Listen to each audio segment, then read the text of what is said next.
పండగకు వస్తున్నాం, పండగ చేస్తున్నాం. First of all, on behalf team, we are very much sorry to make you wait for 2 hours.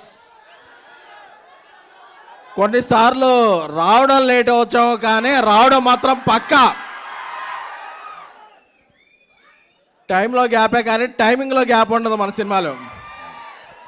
All dear rebel fans, నాకు తెలుసు మీ ఆకలి తెలుసు, మీ హంగర్ తెలుసు, మీ స్టార్వింగ్ తెలుసు. అన్నిటినీ కూడా జాన్ 9th అరిస్తో మొదలైతే ఒక 9 రకాల ఐస్ క్రీమ్స్తో భోజనం చేస్తే ఎలా ఉంటుందో అలా ఒక మహారాజా తాలీజ్ ద రాజా సాబ్. ఎందుకంటే ఒక్కోసారి మనం పాన్ ఇండియా సినిమా కదా, 6-11కి ఇచ్చేద్దాం అనుకుంటాం. తర్వాత కన్నడ సినిమాలో కన్నడ లిరిక్లో ఒక గ్లిచ్ వస్తుంది, మలయాళం లిరిక్లో ఒక గ్లిచ్ వస్తుంది. అందుకని అంటే మనం కూడా ఇంత పెద్ద సినిమా ఇన్ని లాంగ్వేజ్ చేయడం ఫస్ట్ టైం కదా, సో సారీ. అప్పుడప్పుడు నాకు ట్విట్టర్లో వస్తుంటాయి మెసేజ్లు, ఏంట్రా ఇంకా అప్లోడ్ అవ్వలేదు ఏంట్రా అంటే కోపం వచ్చేస్తాయి. అరే ఆగరా, వచ్చేస్తుందిరా అని చెప్పి. ఎందుకంటే మీరు నేను వేరే అనుకోలేను.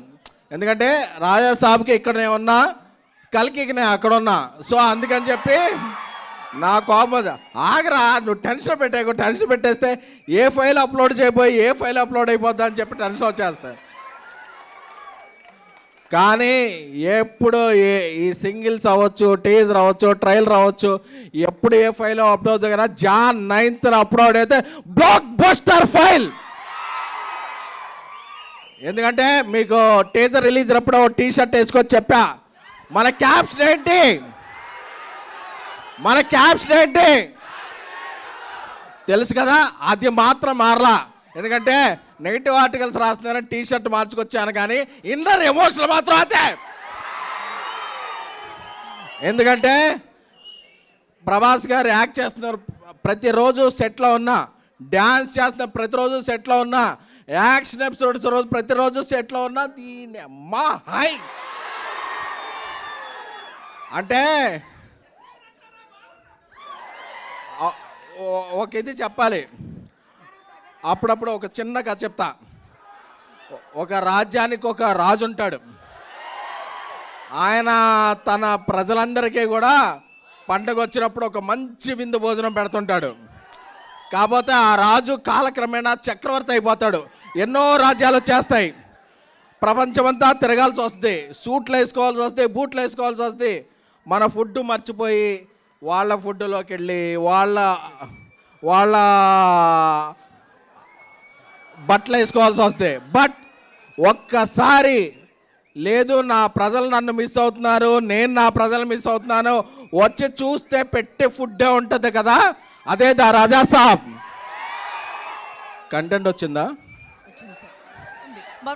కంటెంట్ వస్తే ఒకసారి కంటెంట్ చూసి మాట్లాడుకుందామా?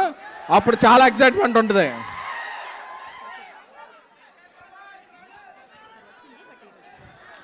వచ్చిందంటారు, మాట్లాడమంటారు. వాళ్ళతో నేను ఏదైనా ఫ్రాంక్ గా చెప్పాలి.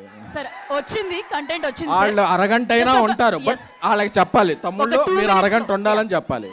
2 minutes లో. Okay okay. సో యూరోప్లో షూట్ చేస్తున్నాం, -10 degrees. ప్రభాస్ గారు మేము చెప్పాం, సార్ ఒక 11 o'clock వరకు కొంచెం చాలా ఇక్కడ ఫ్రీజింగ్ కోల్డ్ ఉంది, మీరు కొంచెం లేట్ వస్తారా అన్న. పర్లేదు డార్లింగ్ వచ్చేస్తాను నేను అని ఆయన 8 o'clock వచ్చి అంత ఫ్రీజింగ్ కోల్డ్లో కూడా ఆయన స్టెప్పులు వేశారు.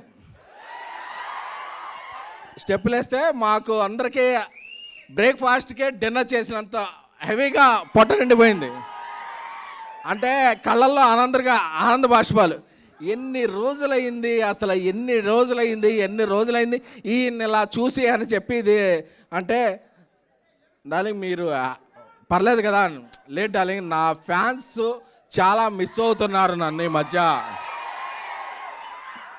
నేను ఒక ఈ రేంజ్ సినిమాలు చేయటం వల్ల, ఆ టైప్ ఆఫ్ కథలు చేయడం వల్ల నా ఫ్యాన్స్ అందరూ మిస్ అయ్యారు. ఈ పండగకి వాళ్ళకి పండగ చేసుకోవాలి డార్లింగ్, వాళ్ళకి ఏం కావాలంటే అది ఇచ్చేయాలి. మార్నింగ్ రమ్మన్నా వస్తా, మిడ్-నైట్ అయినా ఉంటా, వాళ్ళకి ఏం కావాలో అది నేను చెయ్యాలి అంతే అని చెప్పారు. దట్ ఈజ్ ప్రభాస్ గారు. అమ్మ కడుపు చూస్తే భార్య జేబు చూస్తుంది అంటారు కదా. సో యూనిట్లో అందరూ కూడా ఆయనేం ఫుడ్ తింటే యూనిట్లో ఉన్న 120 మంది అదే ఫుడ్ తింటారు. ఎందుకంటే అమ్మ లాంటి వ్యక్తి ప్రభాస్ గారు. సో ఆయనకి తారతమ్యాలు తెలియవు, భేషజాలు తెలియవు, ఏమీ తెలియవు. తానేంటో కింద ఉన్న వ్యక్తి కూడా అదే అని నమ్మే ఏకైక వ్యక్తి ద రెబల్ స్టార్ ప్రభాస్ గారు.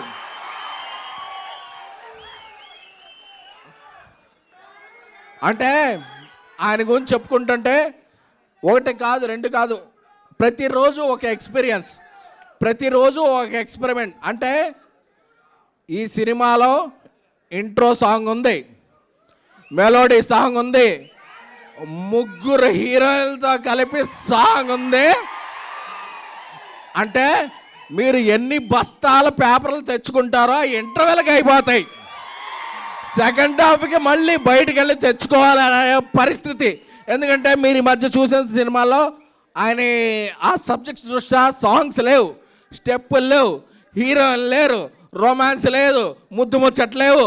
అన్నీ కలిపితే the Raja Saab pan India film. అప్పుడప్పుడు కొందరు అడుగుతుంటారు, మారుతి గారు ఇంతకుముందు ఈ రేంజ్ సినిమా తీయలేదు కదా, ప్రభాస్ గారితో ఎలా తీశారని. ఈ రేంజ్ సినిమా తీయడం గొప్ప కాదు, ఈ రేంజ్ హీరోని అర్థం చేసుకోవడం గొప్ప. అందుకే ప్రభాస్ గారు ఈ మధ్య ఏ సినిమాల్లో రెబల్ ఓడ్ లేదు, ఓ కలర్ఫుల్ షర్ట్ లేదు, అన్నీ కలిపి ఫుల్ మీల్స్లా ఆయన ఇవ్వగలిగాడంటే అది మారుతి ప్రభాస్ గారి మీద పెంచుకున్న ప్రేమ, ప్రభాస్ గారు మారుతి గారిని మీద పెంచుకున్న నమ్మకం. ఈ రెండు కూడా జాన్ 8 midnight నుంచి వచ్చే ప్రీమియర్లో అప్పుడప్పుడు సింగిల్ లేట్ అవ్వచ్చు, అప్డేట్ లేట్ అవ్వచ్చు, కానీ మనం అప్డేట్గా ఉంటాం. ప్రభాస్ గారు బాహుబలి వచ్చిన తర్వాత ఆయనకు ఇంటలెక్చువల్ ఫ్యాన్ సర్కిల్ కూడా వచ్చింది. ఎందుకంటే జమ్మల మడుగు నుంచి జపాన్ వరకు, అనకాపల్లి నుంచి అమెరికా వరకు ఆయనకు ఫ్యాండమ్ ఉంది. ఇందులో వింటేజ్ ప్రభాస్ గారిని మిస్ అయిన ఫ్యాన్స్ ఉంటారు, ఇంటలెక్చువల్ ఫ్యాన్స్ ఉంటారు. అందరికీ ఒకటే మాట చెప్తున్నా, రోజు social media, Twitter, Snapchat, Instagram, ShareChat అన్నిట్లో ఉంటా. నేను ఒక మాట చెప్పేస్తే రేపు వెళ్ళిపోలేను. బట్ ఈ అన్ని ఒట్లో ఉన్న వాళ్ళందరూ కూడా సాటిస్ఫై అయ్యే సినిమా జాన్ 9 ద రాజా సాబ్. ఎందుకంటే మీకు ఎమోషన్ తెలుసు, నాకు ప్రమోషన్ తెలుసు. విశ్వప్రసాద్ గారు ఆయన సినిమా విజన్ ఎలా ఉంటుందో, ఆయన సినిమా కమాండ్ ఎలా ఉంటుందో మీకు తెలియదు. బట్ మిరాయ్ అనేది ఒక టీజర్, రాజా సాబ్ అనేది ఒక సినిమా. తమన్ డార్లింగ్ ఇప్పుడు ఇక్కడికి రావాలి కాబట్టి కొత్త సాంగ్ ఈ కొన్ని లేట్ అవుతుంది. నేను ఇక్కడే ఉంటాను. నేను ఆ ఫ్యాన్స్ని ఫేస్ చేయడం కాదు, ఇక్కడ లక్షల మంది నాకు ట్వీట్లు కొడుతున్నారు, వాళ్ళందరినీ సాటిస్ఫై చేయాలని చెప్పి తను అక్కడే ఉండి సాంగ్ పంపించాడు. ఇప్పుడు లోడ్ అవుతుంది. ఏం లేదు, చిన్న ఒక టెక్నికల్ డిజ్, ఒక టిఫ్ ఫైల్ బదులు డీపెక్స్ ఫైల్ బదులు టిఫ్ ఫైల్ అప్లోడ్ అయింది. అందుకే మీరు ఇక్కడ వెయిట్ చేయాల్సి వచ్చింది. మన ఇదేంటంటే ఇక్కడ మీ అందరికీ చూపించేస్తే అది రికార్డ్ చేసి ట్విట్టర్లో పెడతారు, అప్పుడు వాళ్ళకి ఎక్సైట్మెంట్ పోద్ది. అందుకే అందరూ కూడా ఒకేసారి చూడాలి, ఒకేసారి ప్రభాస్ గారి దర్శనం అందరికీ అవ్వాలని చెప్పిన తప్ప సో మిమ్మల్ని టేక్ ఇట్ ఫర్ గ్రాంటెడ్ అదే కాదు, మీరు మోస్ట్ వాంటెడ్, మిమ్మల్ని ఎవరో గ్రాంటెడ్ తీసుకోలేరు. సో ఇప్పుడు ఎగురుతున్న జెండా మన ఎజెండా జాన్ 9 కొడుతున్నాం. Andhra, Telangana, Uttar Pradesh, Madhya Pradesh, pan India, pan world మనం కొడుతున్నాం. పండగకి వస్తాం, పండగ చేస్తాం. This is facts. Thank you SKN గారు, థ్యాంక్ యూ సో